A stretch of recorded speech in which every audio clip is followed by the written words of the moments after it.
Hello everyone, I'm Maxwell and I help teach young men find purpose in life. But today I wanted to change the topic into more personal health. So recently I had a varicocele removed from my left side. And if you don't know what a varicocele is, it is when a grouping of veins enlarge slash almost get clogged in your scrotum.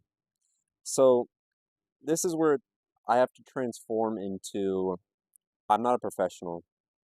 I would advise you to go to a doctor, but you can't believe what people tell you. In the sense, you have to make your own determination of what is healthy and what is right for you. Now, what you will read and what the professionals will tell you is this happens in puberty. You will develop as a young man, and something will go wrong because of physical health, and this will cause to develop.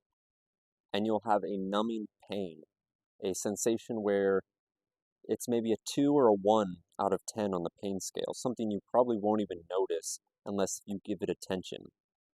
And I did notice it a lot growing up, probably 12 to 14 when that stuff was actually developing. And I was worried about it. I started learning about physical health and I was like, what is this pain? Why does it look like that down there? So then I went to a doctor and he pretty much told me, yeah, you have one. But it goes on a 1 out of 3 scale, 3 being the worst, 1 being kind of irrelevant. I had a 2. So he told me not to do anything about it, to just take some ibuprofen, to forget about it. And I was tired of that. I come back 2 years later, and when I'm getting it checked out again because the pain increased, and I couldn't believe him. He said it became a 2.5 out of 3. And mind you, 2 years before he was telling me it cannot develop. It doesn't develop. Then how did it increase? I had the ultrasound, I had all of that. It increased.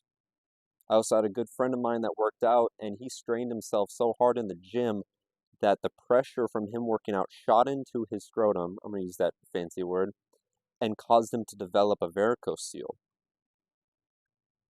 But they don't say anything about that. I strained myself in the gym, and the most I got was a fucking hemorrhoid. That was another fun experience. But I recently got that done. They made an incision north of my area, and they tied off some veins. And I know I'm recovering, but I almost feel instantly healthy. But the point of this video is to do your own health at your own risk. And I put this stuff off for years. But how much was this actually stopping myself from being healthy? I haven't taken any blood work yet. I just know now, not from placebo, that I do feel better. I'm going to get some blood work done and see how healthy I can become and how good I feel in the next few months once I can get over the recovery phase. I can't work out for 3 to 6 weeks, so that's kind of a bummer. But there's other moments in life where they tell you you shouldn't do certain things, which I think is frankly wrong. Now, going in on the topic of health, which is a very important thing. I think you need to improve yourself and get very healthy, and then you can work on other external things like purpose, gift giving, a bigger reason to live. So, you can go into your cabinet or wherever you keep your vitamins and you can look at vitamin D. Their recommended dose is like 2,000 to 1,000. They'll tell you different things, which is amazing. It's not like set in stone of 2,000 IUs you should have every day. That's the minimum. Oh, that's the daily intake. It says 100%. I can take 2 of these gummies and be good. That's not how it works. You go do some research, you find out the UV rating and how long you could be outside, and you end up hypothetically getting 10,000 IUs of vitamin D, which is actually a hormone. I'm not going to get into that, by being out in the sun for 10 to 20 minutes. And people say there's an upper limit of 10,000 to 20,000 IUs. But when I go take a handful of vitamin D gummies and go suntan for 30 minutes, the only downside is I feel amazing.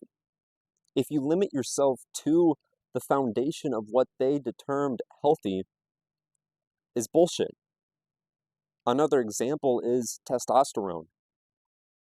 You can look at the charts of testosterone and see, obviously, that they have plummeted. It was once a standard when they first started taking testosterone. The nanograms per deciliter is, I believe, how it's measured, and they measure total. And there's more details to like how free testosterone and the testosterone you can actually use is more important than the actual number. But that number has plummeted to the point that you will go to a doctor and you can work out, you can feel good, and yet your levels are still so low, so down, but they won't give you anything to help. They won't even give you the notice of the day because you go there, you get your levels tested, it's 365 nanograms per deciliter. That's the healthy limit. It's only healthy because it's normal. It's only normal because that's the average. And yeah, at one point it used to be like 1500 average or 1000, and it's only gone. So when you do go on this little journey of finding physical health and doing your research of what is healthy, what isn't, how can I better myself, you kind of are treading in uncharted waters. For example, zinc. I had to research how much you should take, and then of course I take the average amount. I don't feel any difference, maybe a little bit, and then I upped it. I felt amazing doing like 25 milligrams of zinc and other vitamins that I was just what they would seem overdosing on, but I felt so amazing. I feel amazing when I don't cover myself in chemicals and go bathe in the sun with nothing but just some oil on my skin, or I go work out a certain way, or recover. You end up feeling good, and you kind of have to believe in this bro science of this. Because if they tell us the bare minimum is the best for you, or the average is good for you, we don't want to be average. We don't want to be bare minimum. We want to be superior men.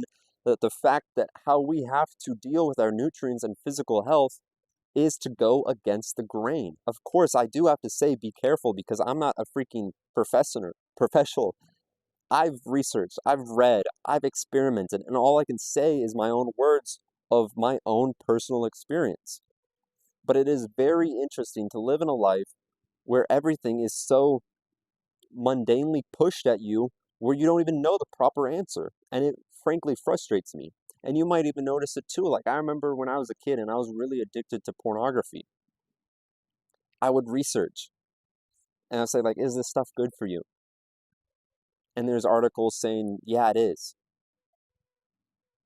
How is being addicted to something that drains you and destroys your mind something good for you? But they probably get paid by those people. They're probably controlled because at some point cigarettes are healthy for you. So it's so hard to go throughout and read these articles and go to doctors. And I'm not going to be one of these like anti-vax people, but you're living this certain life and there's nothing to say, oh yeah, you're good. Oh yeah, you're bad.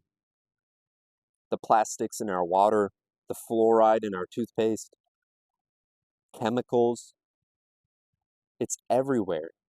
And it's completely against us. So this is where you take your obligation to go out and try to become the healthiest you can. And you do have to be extreme because once you find the light, once you start researching BPAs and plastics, you realize it's in fucking everything. And you got these, I actually have one over here. Like this is a plastic tray you would put your meal prep in. You microwave that, you heat it up, and it seeps into your food and it blocks all your chemicals. And yet you go to the gym and yet you eat pretty clean and you still think, why am I not feeling as amazing as I should be? And there's other compounds to your life that are pushing you down.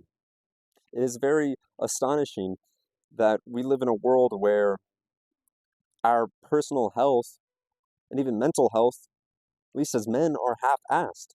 And we can't go about changing it. So that's when you have to do your own personal research. For myself, I played around with the micronutrients and I just decided to slam a whole bunch of them. Of course, there's those days where I had too much zinc and I felt like I was going to throw up, so I backed down a little bit. Or I cleaned up my microplastics. I stopped my bad habits. I stopped smoking weed because even though everyone swears it's good for you, and if you're in the gym and you're a little high, you feel that mind muscle concentration on your muscles. Fuck all of that. I don't know if this thing's on. But you have to decide, what life are you going to live? One confined by their rules, or you go out there and you figure it out by yourself? I'm not going to go into the details, but I just wanted to go on this little video today and explain what's happening in my personal life and kind of the prudence that you have to go out and make yourself healthy. I had to get this fucking surgery done, and yeah, I should have done it a long time before, so now I'm not kind of just neutral. I can't even fucking work out or train or even fornicate, if that's the word, because my balls are in pain. But I'm doing hopefully the right thing for the long term to improve my health. And I'm going to vlog that journey. Once I get my blood work and I'm able to train and change my life for the better, I'm going to teach exactly how you can do it too. I'm Maxwell. I help young men.